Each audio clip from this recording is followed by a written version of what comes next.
Hello students,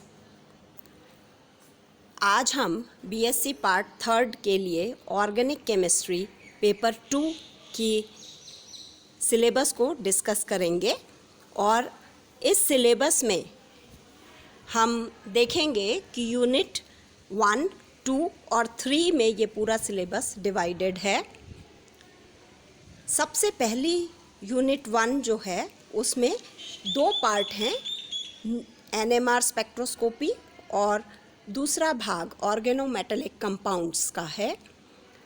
spectroscopy यानी nuclear magnetic resonance में हम एनएमआर स्पेक्ट्रोस्कोपी को हमको डिटेल में पढ़ना है और ये एक बहुत इम्पॉर्टेंट चैप्टर है क्योंकि सेकेंड ईयर में हमने आईआर स्पेक्ट्रोस्कोपी और यूवी स्पेक्ट्रोस्कोपी को डिटेल में पढ़ा है। और स्पेक्ट्रोस्कोपी क्योंकि एक ऐसी मैथोडोलॉजी है जिससे हम किसी भी मॉलिक्यूलर फार्मूला का प्रोबेबल स्ट्रक्चर कंफर्म करते हैं, तो मॉलिक्यूलर स्ट्रक्चर को जानने के लिए थ्योरेटिकल तरीका एक तरीका जो है वो लैब में प्रैक्टिकल तरीका है, जिसमें हम फंक्शनल ग्रुप्स के केमिकल टेस्ट करते हैं। अलग अलग केमिकल्स को ट्रीट करके हम देखते हैं कि उसमें एसिड है या एमाइड है या एस्टर है या एमिडो ग्रुप है या नाइट्रो ग्रुप है।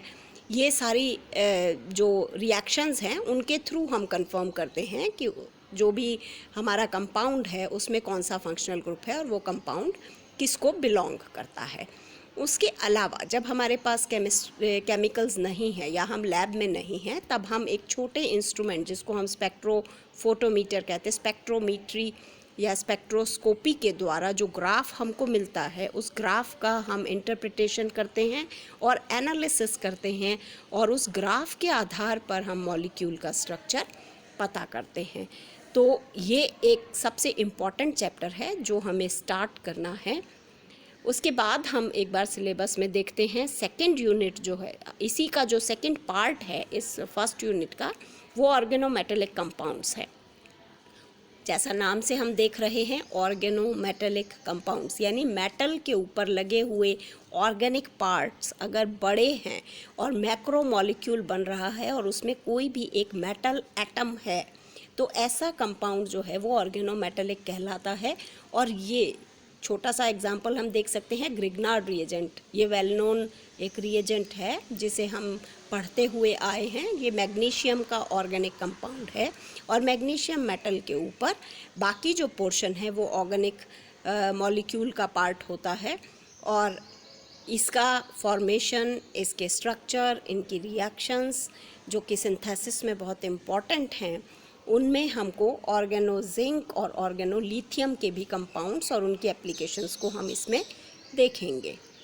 यूनिट 2 जो है हमारी, यूनिट 2 में ऑर्गेनिक सिंथेसिस वाया इनोलेट्स एक हमारा जो पार्ट है वह यह है और दूसरा इम्पॉर्टेंट पार्ट कार्बोहाइड्रेट मॉलिक्यूल्स का है। कार्बोहाइड्रेट बहुत इम्पॉर्टेंट मॉलिक्यूल है।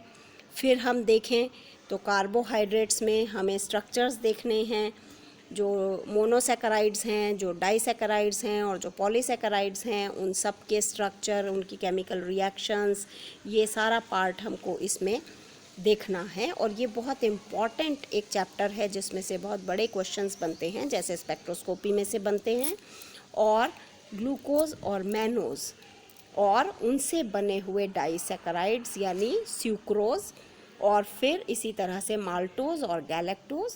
और उसके बाद हम पॉलीसैकेराइड्स में हमें स्टार्च और सेल्यूलोज, उनके स्ट्रक्चर्स के बारे में हम देखेंगे। और यहाँ पर हम राइबोज और यानी पेंटोज शुगर, तो राइबोज और डीऑक्सीराइबोज, इनके स्ट्रक्चर और इनकी इम्पॉर्टेंस को भी हम देखेंगे। ऑर्गेनिक मॉलिक्यूल्स बहुत इम्पॉर्टेंट होते हैं और ये मॉलिक्यूल्स जो हैं इनका कैसा बिहेवियर है, क्योंकि नेचर में ये बहुत ज़्यादा होते हैं। ऑर्गेनिक केमिस्ट्री अपने आप में एक बहुत बड़ी केमिस्ट्री है, कार्बन की केमिस्ट्री। तो उन सभी के जितने भी इम्पॉर्टेंट मॉलिक्यूल्स हैं उनके स्ट्रक्चर्स और रिएक्शंस को हम इस पूरे पेपर के दौरान पढ़ेंगे।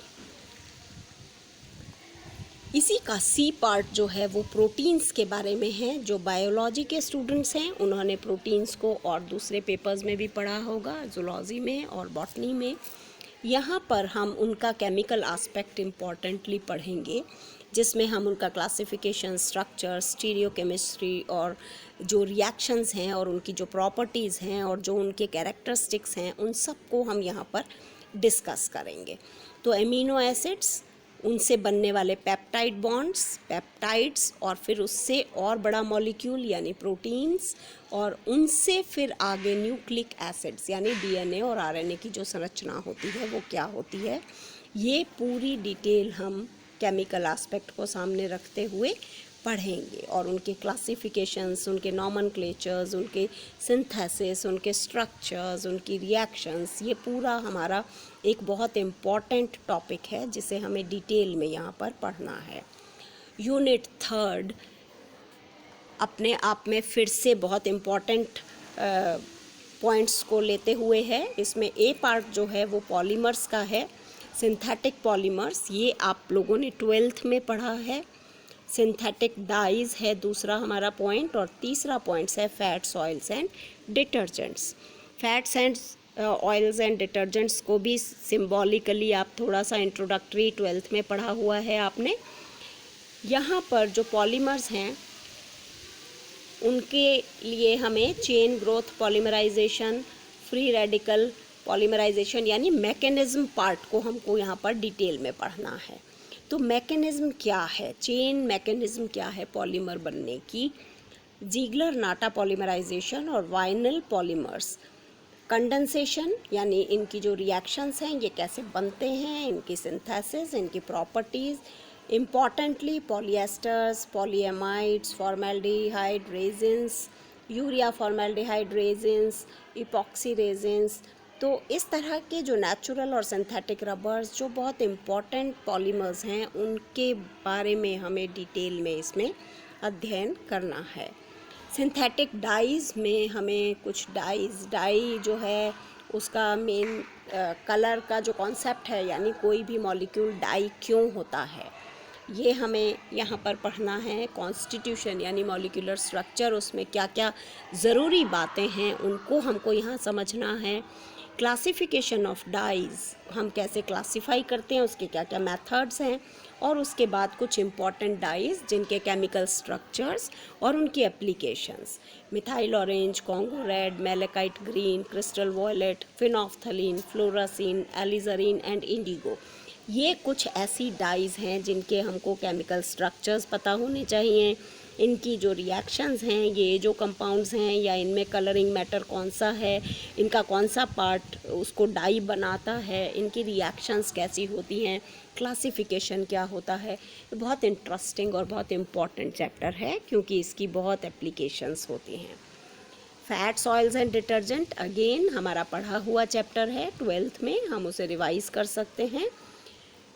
इसमें हमें नेचुरल फैट्स, एडिबल और इंडस्ट्रियल ऑयल्स के बीच में क्या डिफरेंस है, नॉन एडिबल कौन से ऑयल्स होते हैं, उनका कमर्शियल यूज़ और उनका कॉस्मेटिक यूज़ कैसे होता है, कहाँ कहाँ पर वो इम्प्लीमेंट होते हैं, कॉमन फैटी एसिड्स, ग्लिसराइड्स, हाइड्रोजनेशंस यानी इनके स्ट्रक्चर्स और उनका सिंथेसिस और उनसे होने वाली अभिक्रियाएं, सैपोनिफिकेशन वैल्यूज़, उनकी प्रॉपर्टीज़, आयोडीन वैल्यूज़, सोप्स कैसे बनाते हैं, सिंथेटिक डिटर्जेंट्स यानी सोप्स और डिटर्जेंट्स में क्या डिफरेंस है, एल्काइल और एरिल सल्फोनेट्स क्या होते हैं।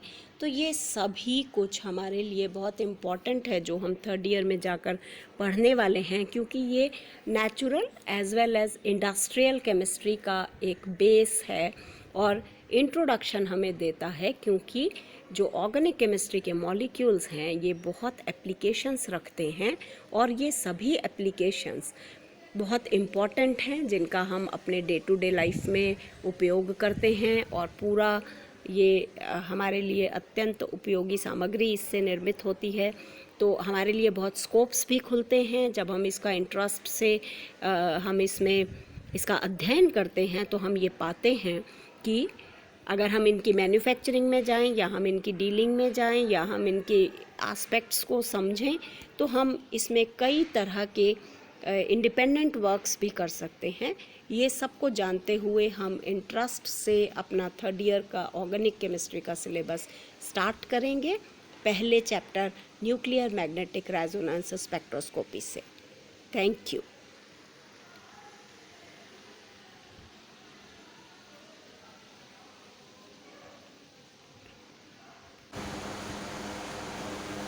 चल रहा है ना अभी 28 हो गया। ये तो मीटिंग अब रिकॉर्ड हो रहा है ये तो आपका। तो अब मैं इसको स्टॉप कैसे करूं? ऐसे ऑन करूं? करो।